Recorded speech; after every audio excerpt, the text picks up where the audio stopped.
Hello. നമ്മളീ പലരും നമ്മളെ അപ്രീഷിയേറ്റ് ചെയ്യാനും അല്ലെങ്കിൽ നമുക്ക് വേണ്ടി ടൈം സ്പെൻഡ് ചെയ്യാനും മറന്നു പോകുന്നവരാണ്, അല്ലെങ്കിൽ പിന്നത്തേക്ക് മാറ്റി വയ്ക്കുന്നവരാണ്. അപ്പം ഞാനും ആ കൂട്ടത്തിൽ പെടും. അപ്പം ഞാൻ ഓർത്ത് ഇന്നൊരു മെസ്സേജ് ബോക്സ് ഉണ്ടാക്കാമെന്ന്. ഒന്നുമില്ല, ചെറിയ നോട്ട്സ് എഴുതി കൊടുക്കുന്നതാണ് എന്നെ തന്നെ ഒന്ന് ബൂസ്റ്റ് ചെയ്യാൻ വേണ്ടിയിട്ട്. ഈ ബോക്സ് ഞാൻ 2 വർഷം മുന്നേ എന്തോ ചെയിൻ വാങ്ങിയപ്പോൾ സൂക്ഷിച്ച് വെച്ചതാണ്, ക്യൂട്ടായതുകൊണ്ട്. പിന്നെ ഞാൻ ഓർത്ത് ഇത്രയും സ്പേസ് എന്തിനാ കളയുന്നത്, കുറേ നാളായില്ലേ എന്നോർത്ത് ഞാൻ പുറത്തെടുത്ത് വെച്ച് കഴിഞ്ഞപ്പോൾ എനിക്കൊരു സങ്കടം. ഞാൻ ഓർത്ത് അതൊരു മെസ്സേജ് ബോക്സ് ആക്കാമെന്ന്. അപ്പോൾ ഞാൻ അത്യാവശ്യം ചെളിയൊക്കെ ഉള്ളതുകൊണ്ടൊന്ന് ബ്ലാക്ക് പേപ്പറൊക്കെ ഇട്ടൊന്ന് കവർ ചെയ്ത് കൊടുക്കുന്നുണ്ട്. പിന്നെ ഞാൻ നോട്ട്സൊക്കെ ഒന്ന് വെക്കാനായിട്ട് കുഞ്ഞു കുഞ്ഞ് എൻവലപ്സ് ഉണ്ടാക്കുന്നുണ്ട്. അത് കഴിഞ്ഞിട്ട് ഞാൻ ചെറിയ കാര്യങ്ങൾ ജസ്റ്റ് ഒന്ന് എഴുതി കൊടുക്കുന്നുണ്ട്.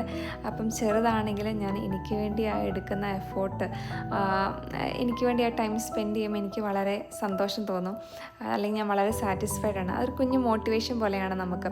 അപ്പം നിങ്ങൾക്ക് വേണ്ടി എന്തെങ്കിലും ചെയ്യാറുണ്ടോ?